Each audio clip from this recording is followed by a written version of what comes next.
Another model is that the parish as a museum. And in this model, change is seen as negative and stagnation, leaving things the same, is seen as being a stable parish. Sometimes in our parishes we can have a fixation on the physical structures and buildings in the parish and on maintaining the things in the past. And this can be a very big tension between maintaining things of the past and going forward and serving the mission that we have today. And sometimes we get really attached to the outward forms like the buildings, even if those buildings and maintaining those buildings becomes obstacles to our mission. This is a picture of the tomb of the unknown soldier in Athens in Greece. Soldiers march across the tombs with great big pom-poms on their feet. It probably terrified the enemy in some time in history, and now it just looks ridiculous, doesn't it? Marching around with big pom-poms on their feet. In our parishes, we spend a huge amount of money on our buildings, and sometimes 80 or 90% of parish finances are spent on maintaining, insuring, heating and cooling buildings. And in these days when parishes of clustering and merging communities, we can have parishes with 3 or more sets of church and presbyteries and halls.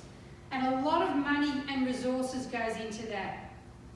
What would happen if we spent our money instead on buildings of living stones and on people, and if we released some of the money tied up in buildings to employ people or build new modern facilities that met the needs of our current parish mission, our identity?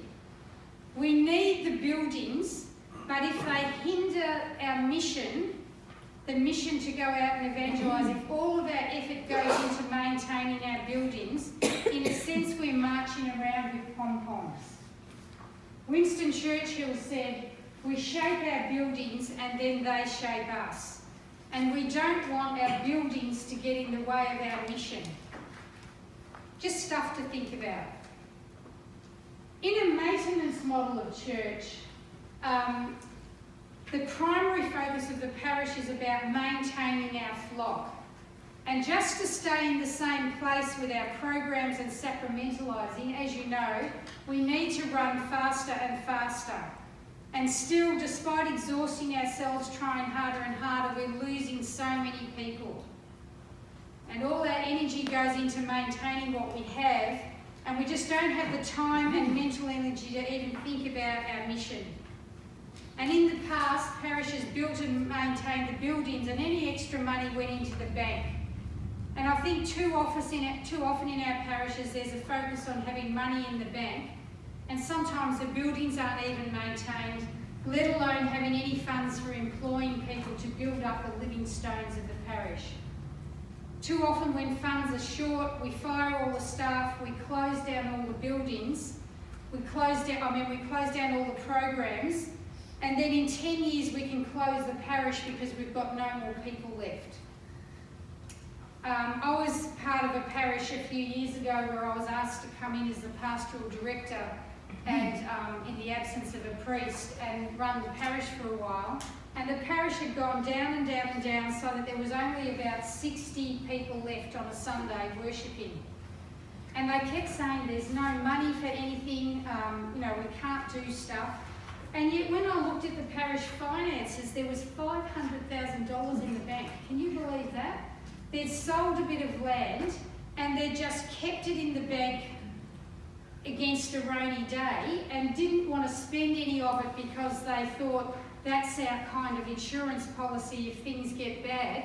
How much worse can you get than 60 people left and one mass after a thriving parish that had two separate churches and 5 masses over the weekend, down to one with 60. I mean, I would think that would be a rainy day when you'd need to spend some of your $500,000 on something.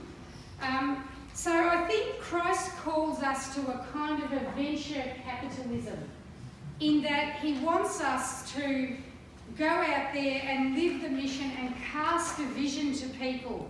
Because if people have something to aim towards and something to live for and to work for, then people will donate money. They will donate money when there's a vision. And if you have, and if you want to put a sign on the bus and say this parish is going somewhere, people will come in behind that. But we need to be spending almost any penny and every penny that we have and trusting God that more will come when we need it.